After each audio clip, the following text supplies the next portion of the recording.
नमस्कार दोस्तों, नवरात्रि पर्व के दूसरे दिन नवदुर्गा के दूसरे स्वरूप मां ब्रह्मचारिणी का पूजन किया जाता है। मां ब्रह्मचारिणी ज्ञान तथा वैराग्य की अष्टधात्री है। मां ब्रह्मचारिणी की कथा पढ़ने एवं सुनने से कठिन समय में भक्तों को संबल मिलता है। माता ब्रह्मचारिणी व्रत कथा। ऐसा माना जाता है कि हिमालय के घर पुत्री के रूप में अवतरित मां ब्रह्मचारिणी ने नारद जी के आदेशानुसार भगवान शंकर को पति रूप में पाने के लिए तपस्वरूप 1000 वर्ष भोजन के रूप में केवल फल फूल ग्रहण किए तथा 100 वर्ष तक केवल शाक पर निर्वाह किया।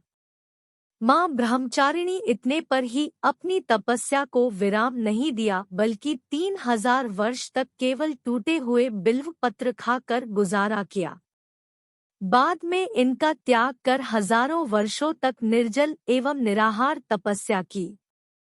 भगवान शंकर को पाने के लिए की गई इतनी विकट एवं कठिन तपस्या के कारण देवी का शरीर कृशकाय हो गया है।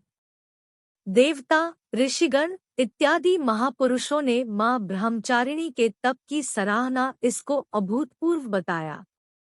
सभी ने प्रसन्न होकर शुभकामनाएं देते हुए कहा कि इतनी कठिन तपस्या तो किसी ने भी नहीं की है। आपकी सभी मनोकामनाएं पूरी होंगी तथा भगवान चंद्रमौली शिवजी आपको पत्नी के रूप में वरण करेंगे। आपकी तपस्या सफल रही है, आप अपने पिता के साथ घर चली जाएं। मां ब्रह्मचारिणी की इस कथा से प्रेरणा मिलती है कि जीवन के कठिन क्षणों में मन को विचलित नहीं करना चाहिए। मां ब्रह्मचारिणी की कृपा से सर्व सिद्धि प्राप्त होती है। चलिए अब जानते हैं मां ब्रह्मचारिणी की पूजा विधि और भोग के बारे में। नवरात्रि के दूसरे दिन सुबह जल्दी उठकर स्नान करें।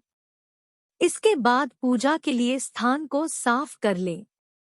माता को पंचामृत से स्नान कराएं। इसके बाद सबसे पहले आसन बिछाएं और फिर अपनी पूजा शुरू करें। सबसे पहले फूल, अक्षत, चंदन, फल, रोली, लौंग, सुपारी और पान आदि मां को भेंट करें। इसके बाद मां को भोग भेंट करें।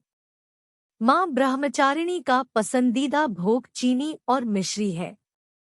मां ब्रह्मचारिणी की पूजा में पीले या सफेद रंग के वस्त्र पहने।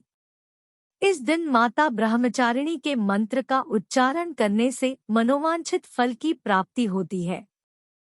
माता ब्रह्मचारिणी मंत्र इस प्रकार से है। दधाना करपद्माभ्यामक्षमालाक मंडलू देवी प्रसीदतु मयि ब्रह्मचारिण्यनुत्तमा। माता ब्रह्मचारिणी सभी का कल्याण करे। जय माता दी।